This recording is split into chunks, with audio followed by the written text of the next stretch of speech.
Mais je suis anti-Camto. Est-ce que je cache ça? Vous faites une révélation à qui? Vous êtes anti-Camto. Je suis anti-Camto. Quels que soient les arguments qu'on peut venir avec, ça ne passe pas. Mais quels arguments? Je suis anti quelqu'un qui a boycotté les élections et qui vous dit qu'il a des élus. Vous voulez que je sois pour un homme comme ça?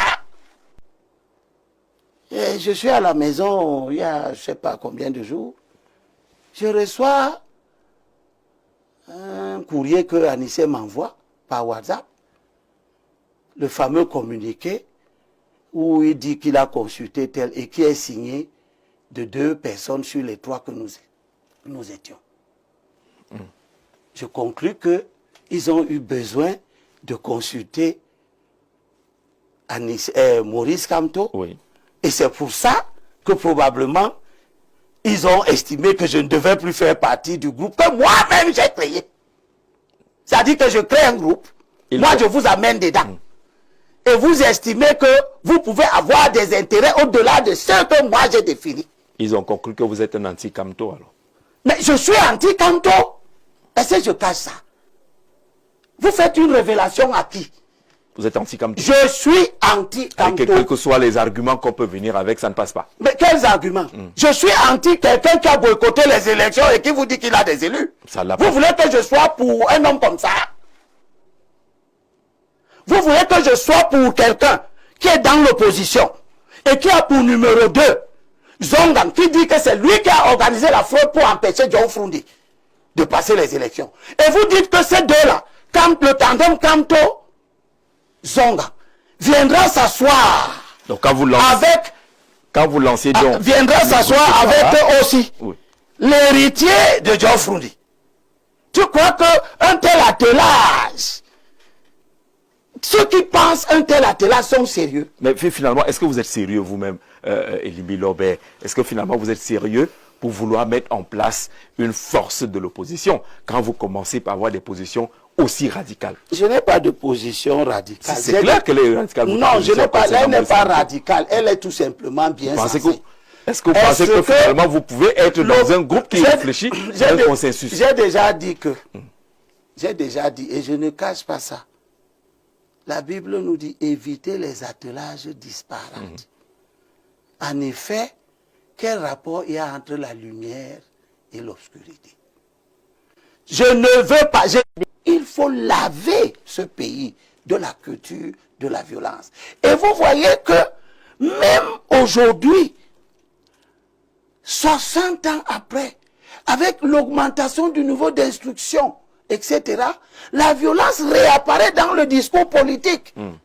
Vous avez des leaders qui vous disent, si on n'a pas ceci, eh bien, ce qui arrivera, arrivera. Les survivants, si vous parlez de survivants, c'est qu'il y aura des morts. C'est qu'il y aura des morts. C'est qu'il y aura des morts. C'est extraordinaire, cet affaissement moral. Et qui n'épargne personne, personne, finalement. Et ça se traduit, finalement, hors du champ politique. Où vous avez un individu qui tue un enfant qui ne lui a rien fait. Où vous avez des élèves qui tuent, qui poignardent des professeurs dans les salles de classe. Les gens, quand ils voient ces scènes de violence, ils ne voient pas la dimension culturelle. Ils prennent ça comme un épiphénomène local. Et on attaque le gouvernement. Ouais, le ministre n'a pas parlé. Depuis qu'on a tué tel ou tel, le chef de l'État n'a pas parlé. Il ne s'agit pas de faire parler un ministre ou le chef de l'État. Il s'agit de se poser la question, qu'est-ce qui explique cette prééminence de la violence dans nos fonctionnements? Parce que vous avez émis une opinion, des individus se sentent en capacité de lancer des fatwas à votre endroit. Des individus que peut-être personne n'a même organisé en tant que tel, qui s'organisent eux-mêmes, ils se lèvent, ils étaient 7, ils débouchent dans mon bureau, ils viennent commettre de la violence. Personne ne sait ce qui se serait passé s'ils m'avaient trouvé. Ils publient des photos d'un enfant qui disent être mon enfant, qui doit être mis à mort. Et ça, c'est considéré dans la scène politique comme un amusement. Mais c'est des compatriotes qui sont en train d'évoquer la mise à mort de quelqu'un qu'ils ne connaissent pas. qui ne leur a rien fait, qui peut-être leur a fait quelque chose de très grave, c'est d'être mon fils. Mais il n'était d'ailleurs même pas mon fils. On aurait pu tuer ce monsieur. L'enfant de Troué. L'enfant de Troué pour rien. Pour rien. En tout cas, il y a ces violences, il y a ces injustices que vous avez relevées. Et on parlait justement de l'unité nationale qui a besoin d'être reconstruite, cette unité nationale. Il faut déjà ajouter Jean-Jacques. Des individus, il faut des hommes, il faut quoi exactement pour reconstruire l'unité? Écoutez, il faut les hommes, bien sûr que oui. Changer ceux qui sont là. Mais je ne m'inscris pas dans la logique de la recherche d'un homme fort. J'ai vu circuler dans les réseaux sociaux l'idée que oui, il faut un homme fort pour construire un pays fort. C'est pas comme ça qu'il faut raisonner. Il faut raisonner en termes de force déposée dans des institutions que tout le monde s'astreint à respecter. Les États-Unis ne sont pas forts parce qu'il y a eu des hommes forts. Mais ce n'est pas la chose la mieux partagée au Cameroun. Le respect des institutions, le respect des décisions de justice. Vous avez vu que pour des positions politiques, pour un malaise politique, certains de nos compatriotes ont cru qu'il fallait détruire les représentations diplomatiques. Est-ce que tu as vu un autre État africain?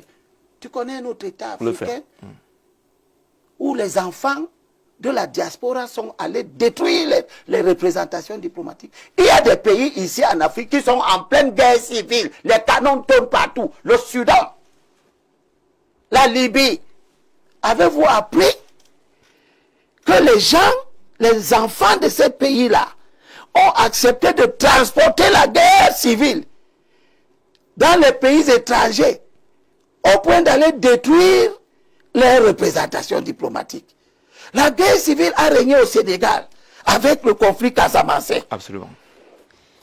Les Casamançais qui luttaient vivaient en Europe.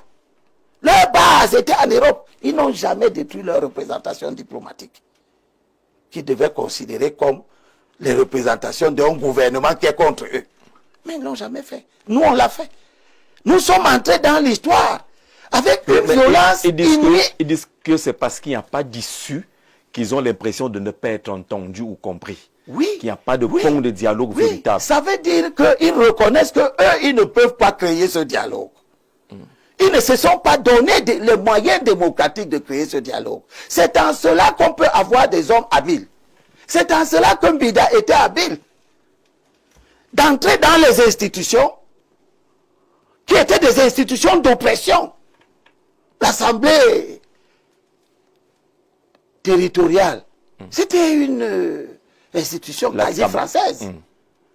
Avant l'Union française, c'était pour maintenir les gens dans le giron de la France. Mais c'est à l'intérieur que Mbida est allé pour discuter. Il n'était pas seul. C'est là-bas dedans que Houphouët était. C'est là-bas dedans que les Senghor étaient. Tous ces gens qui ont lutté pour la décolonisation de leur pays sans verser le sang. Donc, qui sont ces gens? Qui est Houphouët? Qui est Senghor?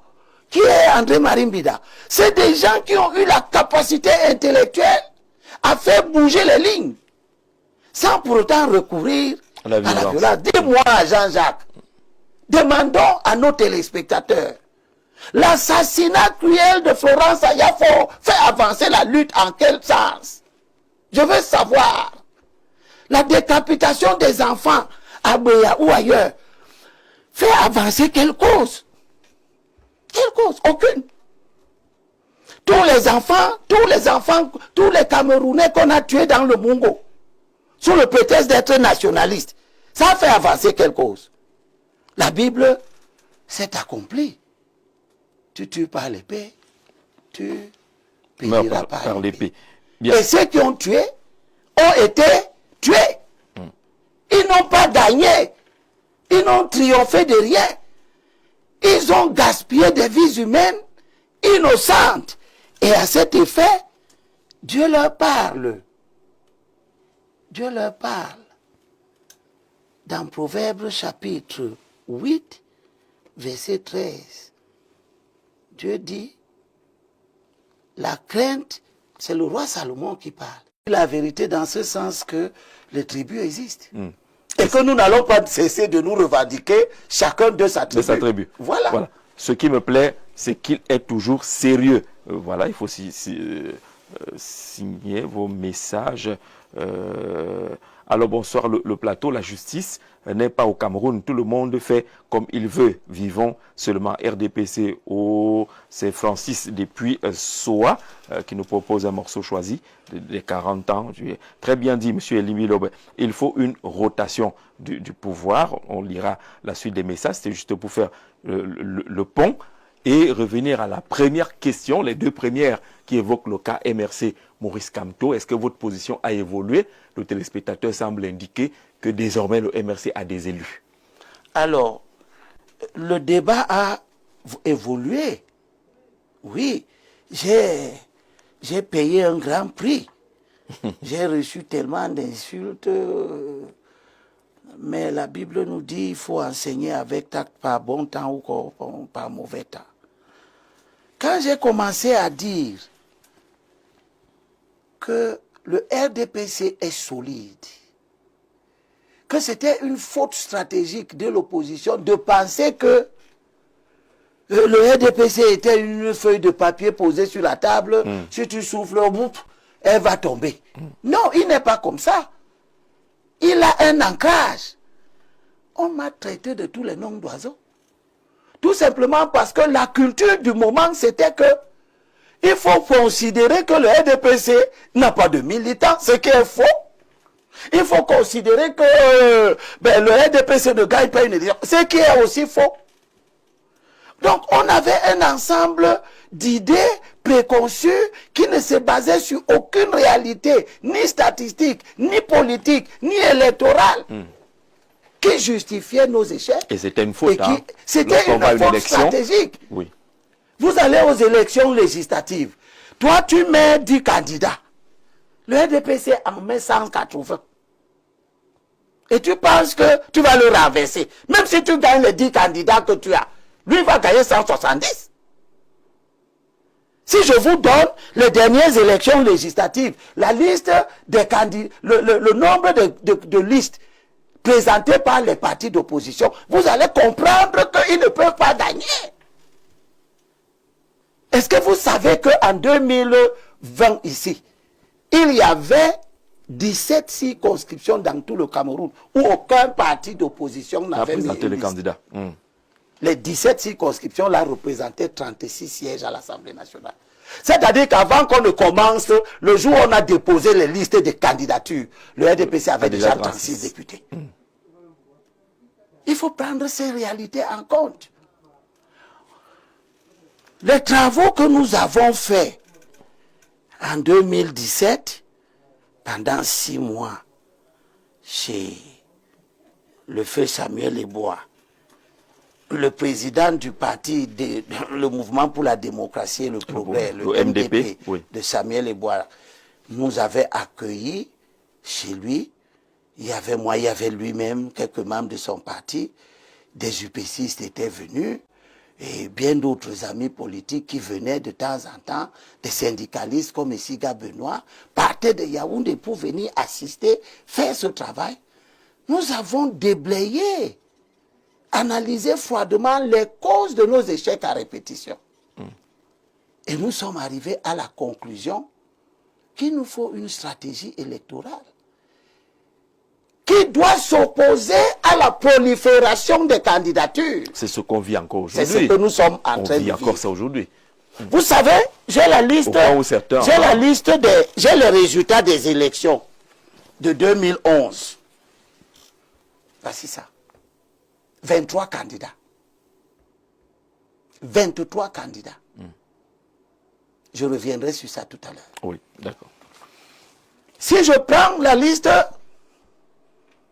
de 2018, il a fallu que les partis politiques sérieux, les grands, costauds, se parlent. Parce que ce comportement n'était pas digne. Vous avez parlé tout à l'heure du galvaudage. Vous avez utilisé notre terme pour dire que l'élection présidentielle, la fonction... Une banalisation. Une banalisation. C'est tout le monde qui s'élève pour dire que je veux être président. Est-ce que là dehors, chacun peut s'élever pour dire qu'il va construire une maison de 50 étages? Pourquoi c'est pour l'élection présidentielle que chacun pense qu'il peut se lever et dire que lui va à l'élection? Parce que la loi n'interdit pas. C'est tout. La loi ne nous interdit pas d'avoir du bon sens.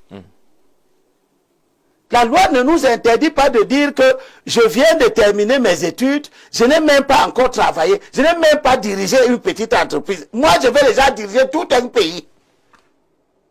Il faut une loi pour que moi-même j'ai l'humilité pour dire que je ne suis pas encore prêt. C'est ça que nous voyons tous les jours. Parce que les plateaux de télévision s'ouvrent à tout le monde. Un nouveau candidat tous les jours. Tout le monde. Et quand tu prends ce nouveau candidat, tu regardes, ils n'ont pas les conditions. Mais ils disent quand même qu'ils seront candidats. S'inspirant de la controverse. Il y en a qui sont en attente maintenant à la guerre pour voir si on peut valider l'idée que tu n'as pas été aux élections mais tu as des élus. À ce moment-là, chacun va aller avoir les élus sans avoir été à l'élection. Il va les avoir comment? Peut-être en les achetant, non? C'est-à-dire que nous-mêmes, les partis d'opposition, dont l'essence du combat de tout temps a été la lutte contre la corruption, nous devenons les corrupteurs à ciel ouvert. Nous corrompons au vu et au su de tout le monde en achetant, en suscitant les mouvements malsains, la transhumance, parce que nous n'avons plus de limites. Nous dépassons tous les bords. Là, nous sommes sur la question du téléspectateur. Donc, ce téléspectateur, qu'est-ce qu'il dit? Il dit qu'aujourd'hui, est-ce que vous avez changé de discours au moment où je commence donc à dire, oui, il nous faut une unité d'action. Vous avez vu tous les plateaux de télévision. Des grands savants, des sabitous, qui venaient dire, oh, c'est pas le problème de l'unité d'action, c'est le code électoral, parce que si nous avons un code électoral à 2 tours, c'est terminé, les choses vont se faire d'elles-mêmes, et au premier tour, on fait du désordre, mais au deuxième tour, on va se dire, qui vous a dit que si vous faites le désordre au premier tour, au deuxième tour, vous n'allez pas faire toujours le désordre? Qui vous a dit ça? Dès lors que le désordre est devenu notre ADN, est dans notre ADN, petit à petit, je constate que les gens ont évolué et s'inscrivent de plus en plus dans la logique qu'il faut un grand consensus. Ceux qui continuaient à résister à l'idée de consensus, parce que peut-être ils pensent que si réellement on s'assoit pour parler, leur candidat n'émergera pas, il ne sera pas le candidat de consensus, nous ont essayé de galvauder l'idée en disant « Oh, on ne peut pas parler d'un candidat unique ». Mais qui vous a parlé de candidat unique? Personne n'a jamais parlé de candidat unique. Puisque vous ne pouvez empêcher personne d'être candidat. Et que le régime même peut favoriser des candidatures qui en elles-mêmes ne devraient pas exister, mais on peut les faire exister en donnant des moyens, puisque le régime se nourrit de la prolifération des candidatures. Puisque cette prolifération des candidatures a un effet immédiat, net, précis, inéluctable. L'éparpillement des votes contestataires. L'émiettement des votes. Nous sommes parvenus à faire en sorte que tout le monde comprenne ça. Aujourd'hui, tout le monde comprend ça. Puis, les mauvaises habitudes ayant la peau dure, tout le monde est d'accord maintenant avec des consensus, et puis tout le monde commence à créer chacun son consensus. Monsieur Kamto crée son consensus, un temps de mouvement. Il ne vous dit pas quels sont ceux qui sont dedans. Toi, tu connais les gens qui sont dans l'APC. On parlait, il y a l'APC. Ils n'ont pas communiqué dessus, en tout cas. Mais pourquoi? Plus on aurait su qu'il y a des gens avec M. Kamto, mieux cela aurait valu. C'est trivial. Si on se rend compte que M. Kamto, avec son APC, rallie davantage de gens, mais ceux qui ne rallient pas seront les marginaux, non?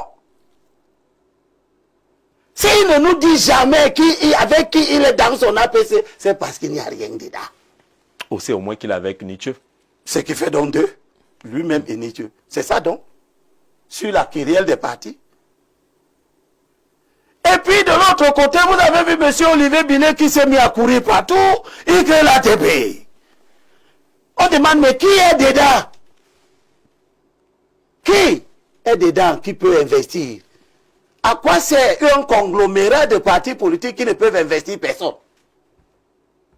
Si on va dedans et on choisit Zanzagzi, dont le parti ne peut pas, que le parti ne peut pas investir, que son propre parti ne peut pas investir. Olivier Bilé lui-même, son propre parti ne peut pas l'investir. Ndiamé, son propre parti ne peut pas l'investir. Nzana, son propre parti ne peut pas l'investir. Et patati et patata. Qu'est-ce que c'est que ce comportement-là? Ce n'est pas l'esprit du diable qui nous ennuie. Pourquoi autant d'engouement pour la dispersion de l'énergie? Et puis, comme le mal ne peut pas résister au bien, ils sont en train de se dégonfler tous. Puis, tout le monde voit très bien qu'il nous faut faire quelque chose. Mais le régime est formidable. Mais avant de regarder du côté du régime, régime vous de l'opposition, vous montrez également des signes de ce que vous n'êtes pas capable de vous mettre mais ensemble. Mais le régime ne part pas chercher ses serviteurs loin. Vous n'êtes pas capable de vous mettre ensemble. Le régime cherche ses serviteurs dans nous. À l'intérieur de l'opposition, c'est là dedans. Et beaucoup pensent que vous êtes de ceux-là qui sont utilisés par le régime pour démolir, détruire l'opposition. Oui, ils peuvent penser cela. Nous sommes dans le domaine de l'opinion. C'est vrai ou c'est faux? Ils peuvent penser cela. Ce n'est pas une réponse importante. Les faits montrent où on va. Qui est qui? En 2004, on a essayé. Ceux qui ont empêché la rationalité de triompher. En 2004, Foundi était le plus fort. Mais ceux qui sont partis organiser la coalition ont voulu que ce ne soit pas Foundi. Qu'elle ne se fasse pas autour de lui. Pour des raisons qu'ils ne sont pas capables d'avouer. Ils ont donc choisi Ndamdioya. Résultat, Foundi est parti. Il est allé aux élections. C'est lui qui a eu 22%. Est-ce que c'est ça que nous cherchons? Est-ce que nous voulons faire une coalition dont le candidat serait en réalité un homme faible? Non. Non. Ils ont eu tort. Aujourd'hui, je me lève. Je vais voir Sambaka. Nous allons parler justement du groupe de Douala. On y est déjà. Allez-y. Je vais voir Sambaka. Assam et nous sommes en train d'être parmi les plus vieux. Nous n'allons pas rester les bras croisés, voir arriver un énième échec. Il nous faut faire quelque chose pour rapprocher les meilleurs de tous ces candidats qui s'expriment. Parce que si nous, on parvient à rapprocher les meilleurs, tous les autres vont finir par se rallier eux-mêmes. Chacun apportant tout au moins sa propre personne. Nous en avons parlé. Et nous avons dit oui, il faut qu'on se mette ensemble et qu'on guide les autres vers une unité d'action. Parce que si on les laisse, ils vont renvoyer le ping-pong comme ils ont fait en 2018. Et les élections vont nous trouver là en train de dire oui, je suis d'accord, mais il faut que, mais je dois ceci et cela. Les conditions sur les conditions. C'est comme cela qu'on est le groupe de Douala. C'est comme cela que je dis à Sambaka, ok, on se revoit dans la semaine prochaine, même heure. Moi, entre-temps, je vais voir Anissé et je vais voir Henriette Ekwe. Je vais leur en parler. Et je me lève, j'appelle Anissé, je prends rendez-vous avec lui, on se retrouve au siège de son parti, on se parle, je lui dis, on fait la réunion tel jour. Je marche, je m'en vais voir Henriette Ekwe. Et ce jour-là, je crois que c'était au courant du mois de janvier, on s'est retrouvés chez Sambaka. C'est moi-même qui faisais le petit secrétariat de cette réunion. Nous nous sommes parlé, on s'est mis d'accord sur un certain nombre de choses. on s'est donné une deuxième date où nous devions nous revoir. Et puis, lors de la deuxième date, je suis reparti voir Henriette Ekwe. J'étais d'ailleurs avec mon fils. Je lui ai dit, non, il faut que tu viennes. Il faut que tu viennes. Elle a dit, oui, allez-y, j'arrive. Elle n'est pas venue. Mais Anissé était là. Sam, c'était chez lui. Et moi-même. Et nous avons commencé à écrire quand même quelque chose. Nous avons réfléchi sur qui il fallait inviter à s'asseoir à travailler. Nous avons dit, il y a des candidats qui n'ont pas de problème. C'est eux. C'est avec eux que le consensus doit se faire. Eux, ils n'ont pas de problème. C'est-à-dire que si Thomas nous se lève maintenant, elle dépose sa candidature. Oui. Si elle décide de soutenir aussi, qui peut se lever maintenant et déposer sa candidature, il n'y a pas de problème d'investiture. Aussi va se faire investir par son parti, soutenu par Ndam Dieu. Si Serge Espoir Matomba est notre candidat, il se fait investir par son propre parti qui a cette capacité conformément à l'article 121 du Code électoral. Il n'y a donc pas de problème de qui va m'investir. Nous avons fait la liste. J'ai écrit Serge Espoir Matomba, Jean-Blaise Gouet, Célestin Biziki, Thomas Ndam Joya, Akere Mouna, et qui d'autre? Je pense, il ne faut pas qu'on me tue là, parce que j'ai oublié quelqu'un. Non, allez-y, on comprend. On comprend. Alors si j'ai oublié quelqu'un, en dehors des 5 là, il ne faudrait pas qu'il me en veuille. Je peux oublier. Mais nous avons fait la liste. Puisque j'ai tous les livres. Je connais qui peut faire quoi, parce que j'ai la liste de tous ceux qui sont dans les conseils municipaux, de tous les partis qui sont à l'Assemblée nationale et Sénat, etc., etc. Il n'y avait pas Baïbek dedans. Il n'y avait aucun candidat de l'opposition de l'UPC dedans. Pourquoi? Parce que premièrement, l'UPC n'était pas aux élections. Elle n'était pas aux élections, pourquoi? Parce que dans chaque circonscription où elle a voulu participer, elle a déposé 2 listes. Oui, et elles ont été rejetées, conformément à la loi. Conformément à la loi. Oui. Elle n'était pas aux élections de son propre fait. Le code électoral n'a rien à voir là-dedans. Mais elle n'était pas aux élections. Et on dit que l'UPC a un sénateur. Nommé. Or, le sénateur dont on dit qu'il est de l'UPC est nommé. Quand quelqu'un est nommé, comment faites-vous pour dire qu'il est le sénateur de l'UPC? Puisqu'il y a des sénateurs élus. Ceux-là sont proposés par des partis politiques. Les sénateurs nommés, Jean-Jacques Zé peut être nommé sénateur. Donc, il n'est pas un sénateur investi par un parti politique pour permettre à une élection quelconque. C'est la volonté du chef de l'État. Qui plus est, ce sénateur serait proche de Bapor Lipo, qui a déjà annoncé que le candidat de l'UPC, c'est Paul Biya. Donc, il faut mettre l'UPC de côté. Parce que nous ne voulons pas que le consensus, ce soit un foutu, où on va venir faire des débats de clocher.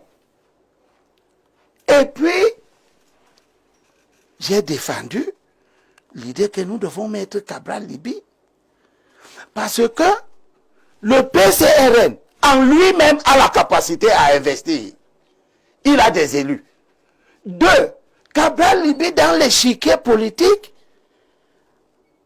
a la figure d'un homme entrepreneur, extrêmement dynamique. Il a pris un parti dont personne ne connaissait l'existence.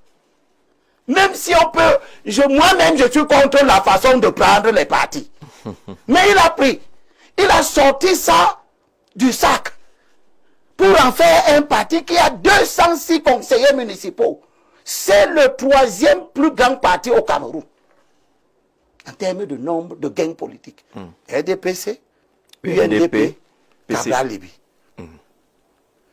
Mais Cabral Libye, avec toute cette légitimité stratégique, il a un handicap. Il y a un contentieux. Il y a un contentieux dont personne ne sait comment il va se terminer. Ça veut donc dire que nous pouvons discuter avec Cabral Libye, qui est encore jeune, qui peut encore faire des sacrifices pour le pays et créer lui-même les conditions de sa maturation politique.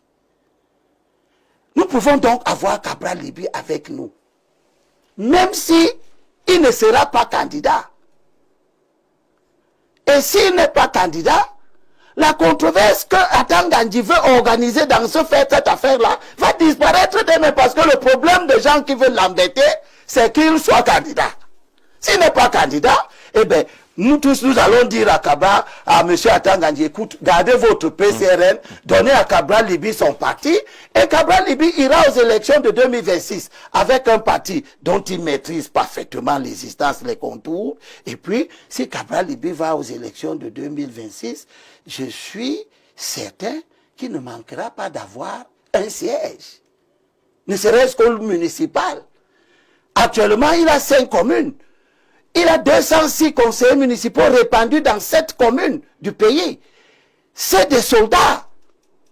Il peut donc, en 2026, avoir de quoi pouvoir être investi en 2032. C'est donc ce que... Tout en étant membre d'un éventuel gouvernement de large consensus, à partir duquel il va consolider son expérience dans la conduite des affaires. Ça, c'est ce que vous proposez lors de la mise en place de votre réflexion. Il n'y avait pas l'affaire de Camto justement, mais justement, la déclaration rendue il y a quelques jours indique qu'il y a eu des consultations qui sont allées rencontrer Maurice Kamto. Alors, oui. Quand on fait ce travail, il n'y a pas Maurice Kamto dans cette affaire. Parce que vous estimez que... Pour des raisons que nous avons déjà expliquées. Et on continue dans notre travail. Je leur dis... Mais sauf qu'il faut préciser que Maurice Kamto n'est pas inéligible totalement. Il n'est pas inéligible au regard du code électoral. C'est-à-dire que pour qu'on évacue rapidement cette question. J'ai bâti cette stratégie sur ceux qui n'ont pas de problème. Je ne sais pas quelle langue il faut parler. Mais on regarde, je ne veux pas dans les affaires de consensus quelqu'un qui a une épine dans le pied. Va d'abord enlever ton épine. Quand tu vas enlever, tu vas venir. Au moment où nous parlons... C'est là qu'on semble vous avoir écarté. Oui, mais je suis d'accord. On vous a écarté. Je suis d'accord. Je suis d'accord. Oui. Je n'aime pas me lier à ce qui est mauvais. Je suis physicien de formation. Quand je suis dans un processus, je vois s'il va aboutir ou pas. Tu comprends? Il ne s'agit pas de mettre quelqu'un qui ne peut pas nous dire qui va l'investir avec les gens qui peuvent nous dire qui les investit. On va faire un débat. Akere nous dit c'est Univers qui m'investit. Aussi nous dit c'est le SDF qui m'investit. Ndam dit c'est l'UDC. Matomba dit c'est le PUS. Cabral dit c'est le PCRN. D'accord? Et toi, Kamto, qui va t'investir? Tu commences à dire que non, le code, l'article 150, l'article 15, l'article 78, etc. Ce n'est pas de ça. Qui va t'investir? Mais est-ce que ce n'est pas un gâchis au regard? Pourquoi vous ne regardez pas les projets? Pourquoi vous ne regardez pas la vision? Et que vous savez que forcément ce ne sont pas des barrières infranchissables. Si elles peuvent être infranchissables. D'ailleurs parce que il ne s'agit pas de regarder les projets de X ou Y, il s'agit de forger un projet commun. Mais dans le projet commun, chacun vient d'abord avec son projet. Et il s'agit donc de forger un projet commun. Donc, la primauté n'est pas le projet de chacun.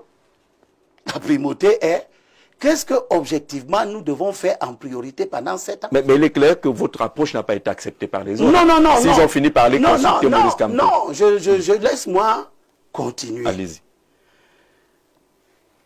Je décide de leur dire aussi que, puisque nous sommes des politiques, si nous mettons les gens comme ça ensemble, ils peuvent nous suspecter d'avoir des accointances à gauche et à droite.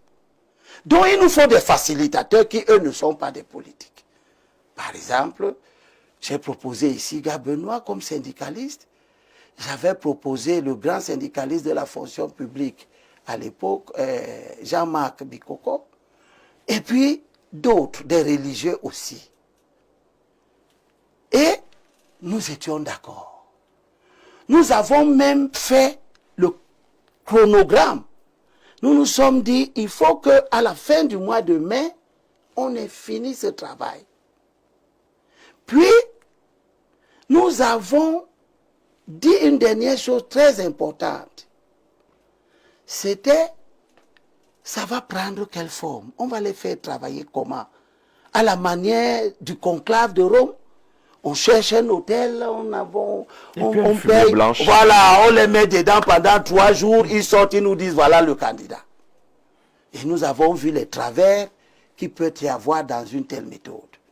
On a dit non, on viendra, on va chercher une ville, on va inviter tout le monde là-dedans, tous les bons candidats, et puis ils vont travailler en toute liberté, parce qu'on a même imaginé qu'on va leur prendre les téléphones, pour que pendant qu'ils sont en train de discuter, que les gens ne prennent pas les instructions dehors. Puisque ce ne sont